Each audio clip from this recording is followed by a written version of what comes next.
Rando-Pays vous propose cette semaine de partir à la découverte de la dernière éruption de février 2017 dans le secteur du Château Fort. Pour apprécier toute la beauté de cette nouvelle éruption, la première de 2017, nous avons décidé de nous y rendre de nuit. C'est donc à 2 h du matin que nous avons rendez-vous avec Rudy Laurent de Rando Volcan au pas de Bellecombe. Nous allons marcher de nuit et sommes donc munis de nos frontales et bien couverts. Nous emportons aussi avec nous un équipement de sécurité, casque et masque à gaz.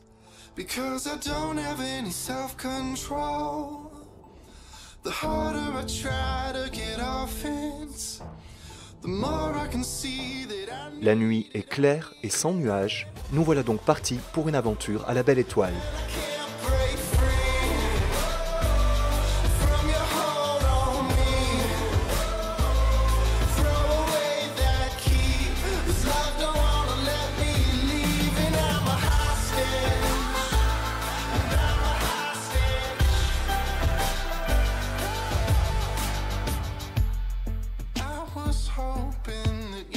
À l'entrée de l'enclos, le portail est fermé. Comme à chaque éruption, un arrêté préfectoral en interdit l'accès, sauf aux professionnels de l'image, comme nous, qui avons pu bénéficier des autorisations nécessaires, ce qui ne nous épargne pas d'escalader le portail.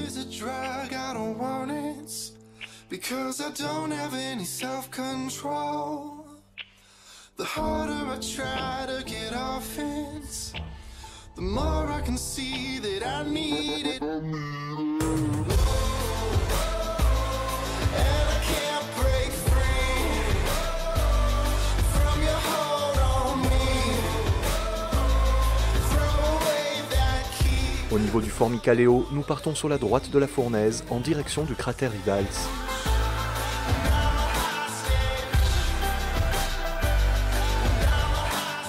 Il faudra bien compter presque 3 heures de marche pour atteindre le site éruptif. 3 heures sous les étoiles, il y a pire comme programme.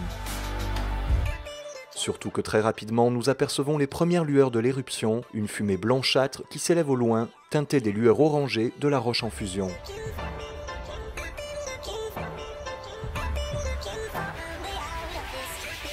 Au col du Piton Rouge, on distingue nettement mieux les lueurs. On croirait être proche, mais ce n'est qu'un effet d'optique. Il s'agit du Rivals au premier plan qui masque les autres cratères derrière. Quand on arrive au pied du cratère Rivals, en effet, il reste encore une petite heure de marche. La zone que nous allons parcourir a connu beaucoup de coulées ces 2 dernières années et la progression est rendue difficile par les gratons. Très vite, le spectacle est au rendez-vous. Du belvédère où sont installés d'autres randonneurs, nous observons enfin, en contrebas, le vrai cratère, tout illuminé des projections de lave. Mais nous ne nous attardons pas, il reste encore un bon bout de chemin et nous souhaitons atteindre le cratère avant le lever du soleil. Au niveau du château fort, nous bifurquons vers la droite, le cratère en éruption est là, sous notre nez, et chacun de nos pas est accompagné d'un festival de lumière et de son.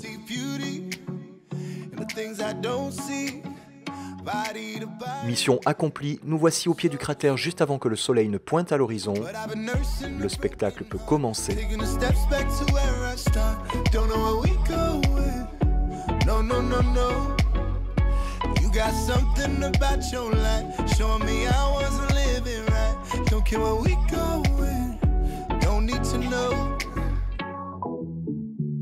What is love? What you give is nothing I've known. What is love? What is love?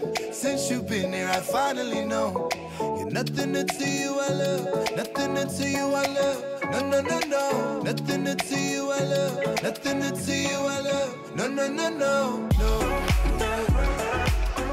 Après en avoir pris plein les yeux, nous décidons d'explorer la zone de coulée en contrebas du cratère. Nous nous en remettons totalement à l'expérience de notre guide qui arrive à nous trouver un chemin sans danger alors que nous sentons bien toute la chaleur irradiant la zone.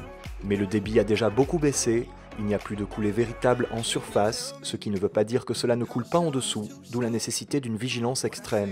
Nous arrivons toutefois à nous approcher d'une résurgence au rythme d'écoulement très lent, la cerise sur le gâteau d'un spectacle naturel exceptionnel.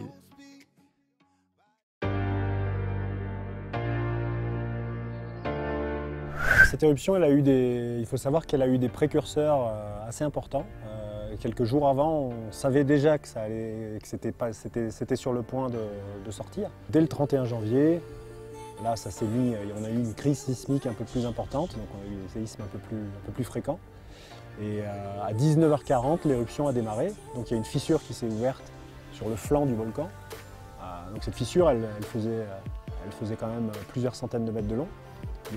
Comme ce qui se passe sur le piton de la Fournaise, c'est qu'on a effectivement des fontaines de lave qui sont disposées tout le long de la fissure. Et puis petit à petit, heure après heure, les fontaines de lave elles s'éteignent les unes après les autres dans la partie haute de la fissure.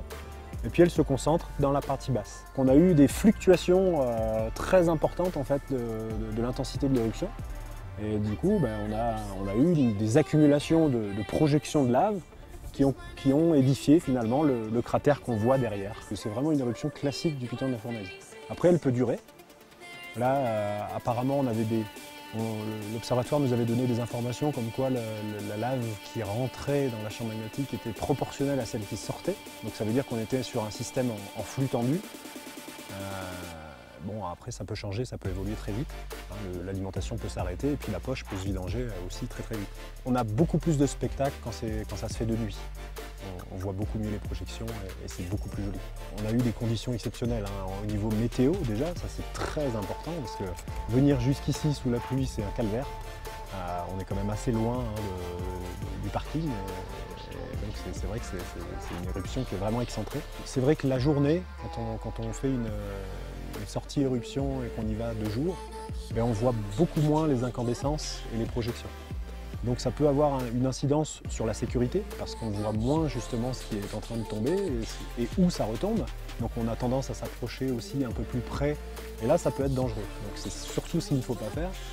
C'est bien justement, là on a eu un scénario parfait, c'est-à-dire qu'on a approché la coulée de lave, il faisait un peu nuit, donc on voyait les incandescences, on voyait où elles retombaient et du coup on adapte les distances de sécurité en fonction de ce qu'on voit. La réglementation, pour le moment en tout cas, c'est l'arrêté préfectoral.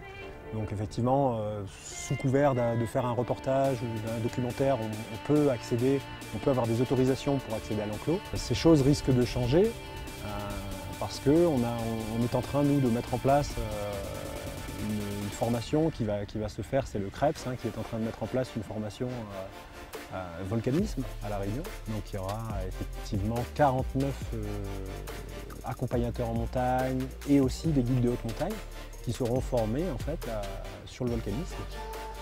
Et donc ça permettra par la suite effectivement de pouvoir avoir des accès dans l'enclos avec du public. Alors sous quelles conditions, pour le moment on ne sait pas trop. En tout cas, le dossier avance et c'est vrai qu'il a beaucoup avancé ces derniers temps. La formation a lieu très bientôt, elle a lieu en fin du mois de février. Là, donc, ce serait une bonne chose, ouais. Ça pourrait ouvrir un petit peu la Réunion sur le volcanisme et ça pourrait permettre à des gens qui n'auraient pas forcément pu voir une éruption ailleurs dans notre pays de pouvoir apprécier le spectacle ici à La Réunion et de pouvoir le dire ailleurs dans le monde, de dire voilà, il y a un volcan actif à La Réunion, il est beau, il y a des éruptions, c'était le spectacle et je me suis fait plaisir.